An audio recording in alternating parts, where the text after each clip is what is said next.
This is roughly how it went. Jordan Larmour bent over his notebook and began to write. It was before the start of the new season and he was goal-setting, drawing a picture of the arc of his career as he would see it over the 10 months of the 2018 campaign. He began to scribble down the marks that he hoped to hit, the shape of the landscape, the games he wanted to play, the Leinster teams he hoped to make, the steps forward he planned to take along and up the professional ladder. I'd written down on my notebook to start in the B. He has learned to shoot a little higher now. The truth is nobody saw it coming, least of all the 20-year-old, who jotted it down less than 12 months ago and now has more than a career's worth of silverware in his pocket with the promise of more. An unforeseen Grand Slam was followed by an unforeseen European Champions Cup medal and, with the Pro 14 final on Saturday, Larmour, now eyes wide open, is poised to encrust his notepad with the only remaining jewel of 2018. The Ireland tour to Australia in 3 test matches, injury aside, also seems a certainty. Yeah, he nods. If you told me that at the beginning of the season, one wouldn't have believed you. I was in the sub-academy trying to do the best I could there, playing for Mary's at the time. So yeah, if you said I'd be involved in the Champions Cup team or the Grand Slam winning team, I wouldn't have believed you. Most careers are not like that of Larmour because talent is rarely enough.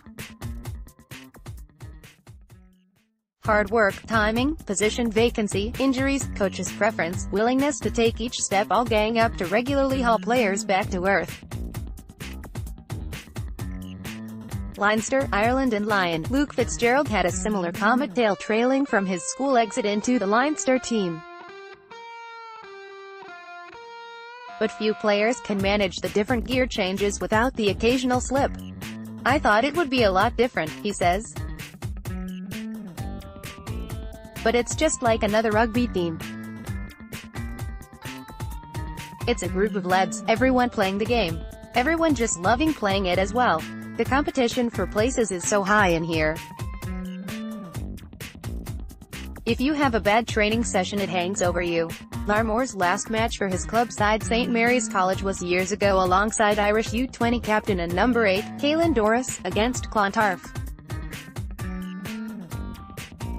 He's unsure of his last British and Irish Cup appointment, but thinks it was against Cardiff and Donnybrook. Such details now slip by. Me and Caelan Doris both did our syndesmosis on our ankles, against Clontarf, he remembers. That came before the World Cup. I think that was the last game one played for Mary's. So to be where I am now, I couldn't have asked for any more. One difference Larmour brings is he has a step off both sides. It's a precious asset he can perfect but not one that can be coached to every player. The balance and center of gravity to flat-foot defenders at pace is not contained in manuals.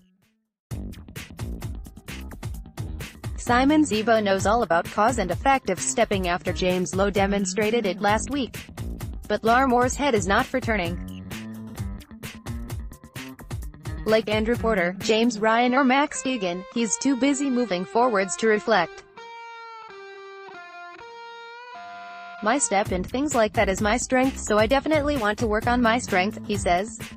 I've been humiliated a fair amount in training. I'll take it as it comes.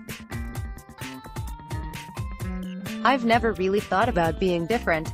I just kind of tried to do the best I can, be the best rugby player I can. When you get that opportunity you just want to take it. At the moment I'm doing a good bit of defense work with Hugh Hogan before training and after training, one-on-one stuff.